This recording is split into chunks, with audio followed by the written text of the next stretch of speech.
Hello everyone, कैसे आप सब। फाइनल टच एकेडमी में आपका स्वागत है। चलिए, बहुत सारे विद्यार्थी का चिंता है कि आपका आंसर की जो जारी हुआ है उस आंसर की से मिलाने के बाद बहुत सारे विद्यार्थी का ऐसा है कि उनका स्कोर जो आ रहा है वो बॉर्डर पे आ रहा है या बॉर्डर से एक नंबर कम आ रहा है। तो उन विद्यार्थी के लिए आज थोड़ा सा क्या है, संतोषजनक आपके लिए ये जो साझा एक इन्फॉर्मेशन है वो आपके साथ हम शेयर कर रहे हैं। समझिए कि अगर आपका मतलब 82 नंबर पे अगर आप पास हैं सीटेट का, जैसे कि आप जानते हैं क्या, सीटेट का जो कट ऑफ होता है वो अलग अलग कैटेगरी के लिए अलग अलग होता है, जिसमें कि अगर आप ओबीसी कैंडिडेट हैं तो उसके लिए आपको 82 नंबर चाहिए और जनरल कैंडिडेट हैं तो उसके लिए आपको 90 नंबर चाहिए। लेकिन क्या है, आंसर की से मिलाने के बाद, क्योंकि यूट्यूब चैनल से कुछ और मिलाते हैं, जब फाइनल आंसर की आता है तो उसमें आपका नंबर घट के या बढ़ के कुछ और हो जाता है। लेकिन अभी जो आंसर की आया है प्रोविजनल आंसर की, उससे अगर आप मिलाते हैं और आपका आंसर 80 नंबर, 82 नंबर या 81 नंबर के आसपास अगर देखने को मिलता है ओबीसी वाले कैंडिडेट, तो उनका नंबर भी बढ़ सकता है। अगर एक तरह से आप देखने का कोशिश कीजिएगा तो उसी के बारे में हम चर्चा कर रहे हैं कि जो कैंडिडेट का नंबर 82 नंबर या 82 नंबर से कम है या 89 नंबर है या 89 नंबर से कम है, एक या दो नंबर, तो उसको बढ़ाया जा सकता है, बढ़ भी जाता है। इसके बारे में कैसे चर्चा करेंगे, उसको कैसे बढ़ेंगे, उसके बारे में थोड़ा सा हम लोग यहाँ देख लेते हैं। जैसे आप आंसर की मिलाए होंगे तो आंसर की मिलाने के बाद यहाँ पे पहुँचे होंगे, जो हम बताने की कोशिश कर रहे हैं उसको आप देखिएगा। आंसर की मिलाने के बाद आप इस मुकाम पे पहुँचे होंगे क्या, सुनिएगा। इस मुकाम पे पहुँचे होंगे कि जैसे मान लीजिए कि ये आज का ऑफिशियली आंसर की है। इस आंसर की में कोई सेट वाले बी वाले विद्यार्थी, हम में सेट बी है, मान लेते हैं कि मेरा सेट बी है। मेरा क्वेश्चन पेपर जो है, क्वेश्चन पेपर में सबका अपना अपना अलग अलग सेट होता है। उस सेट के अनुसार क्या है, क्वेश्चन तो सेम रहेगा, लेकिन क्या सेट के अनुसार क्या होगा। जैसे आपका जो 10 नंबर का क्वेश्चन है वो मेरा सेट में हो सकता है कि मेरे सेट में वो पहला नंबर का क्वेश्चन हो, तो नंबर फेर बदल होता है, उसके कारण सेट बदल जाता है। तो हम यहाँ पे मान लेते हैं कि सेट बी का है, और सेट बी वाले स्टूडेंट क्या, अगर वो चेक करेंगे अपने आंसर को, तो यहाँ पे लगाएंगे क्या, पहला नंबर क्वेश्चन का अगर वो 3 लगाए होंगे तो 1 नंबर मिल जाएगा उनको।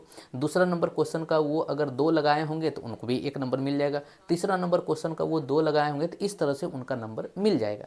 लेकिन क्या है, यहाँ से देखिएगा आप यहाँ पे देखिएगा, यहाँ पे 1 2 3 4 लगाते जा रहे हैं, लेकिन ये 5 नंबर क्वेश्चन में यहाँ पे क्या लगा दिया, वो सी, यहाँ पे क्या लगा दिया, सी। जबकि हम जानते हैं क्या, मेरे ऑप्शन में 1 2 3 4 था, सी तो ऑप्शन में था नहीं, लेकिन सी कहाँ से आ गया।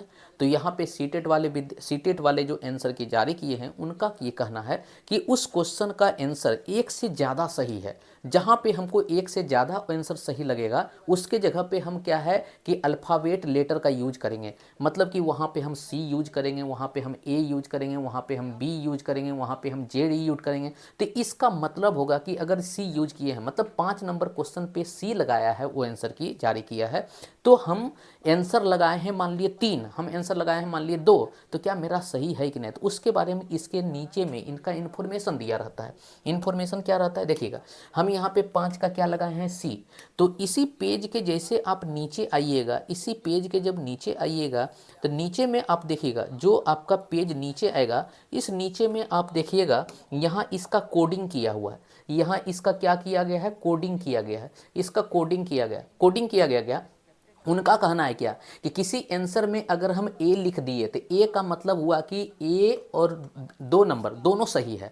मतलब कि कोई स्टूडेंट अगर कहीं पे आंसर की में वो ए लिख दिया है, तो ए लिखने का मतलब क्या है कि अगर आप उस क्वेश्चन में 1 नंबर मारे हुए हैं तो भी सही है, अगर उस क्वेश्चन में आप 2 नंबर मारे हुए हैं तो भी सही है। मतलब कि 1 और 2 के लिए वो कौन से लेटर का यूज किया है, वो लेटर का यूज किया है ए। तो अभी हम क्या देखे थे, 5 का सी था, तो 5 का सी का मतलब क्या है, सी जो यूज करेगा वो किसके लिए यूज करेगा, 1 और 4। मतलब कि एक ऑप्शन या 4 ऑप्शन में से दोनों में से कोई भी अगर आप लगाए होंगे तो आपका आंसर सही हो जाएगा। मतलब कहने का मतलब है कि 5 नंबर क्वेश्चन का 2 ऑप्शन सही है, एक ऑप्शन का नाम होगा 1 और एक ऑप्शन का नाम होगा 4। इस तरह से अगर आप चेक कीजिएगा तो आपका हो सकता है कि 1 से 2 से 3 नंबर भी आपका बढ़ सकता है। इसी तरह आप देखिएगा, किसी ऑप्शन में आपको लिखा रहेगा जेड, किसी ऑप्शन में आपका लिखा रहेगा जेड। जैसे मान लीजिए कि 74 नंबर क्वेश्चन है, यहाँ पे लिखा रहता है जेड, तो जेड लिखने का मतलब क्या है कि 74 नंबर क्वेश्चन के सभी ऑप्शन सही हैं, इसलिए यहाँ पे लिख दिया ऑल, मतलब सभी ऑप्शन सही है, मतलब ए ऑप्शन लगाइएगा तो भी नंबर मिलेगा, बी ऑप्शन लगाइएगा तो भी आंसर मिलेगा, सी ऑप्शन लगाइएगा तो भी आंसर मिलेगा, मतलब कि चारों में से कोई भी आंसर अगर आप लगाए हुए हैं तो उसके लिए आपको आंसर मिलेगा।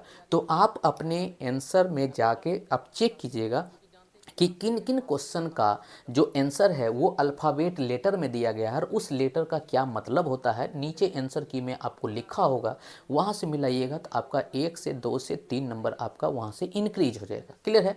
बाकी बात जो भी इन्फॉर्मेशन होगा हम लोग एक बार शेयर ज़रूर करेंगे, क्योंकि आप हम जानते हैं कि आज आप आंसर की मिला लीजिए, आंसर की मिलाने के बाद बहुत सारा जो है ऑब्जेक्शन होगा आपका क्वेश्चन पे, जिसमें कि आपको लगता होगा कि सीटेट जो प्रोविजनल आंसर की जारी किया है वो आंसर की गलत है, और उस पर आप ऑब्जेक्शन कीजिए, अपना प्रूफ दीजिए, और उसके बाद जब फाइनल आंसर की जारी होगा तो आपका अगर प्रूफ सही होता है तो आपको वो आंसर सही करके देगा, आपका नंबर भी बढ़ेगा। क्लियर है।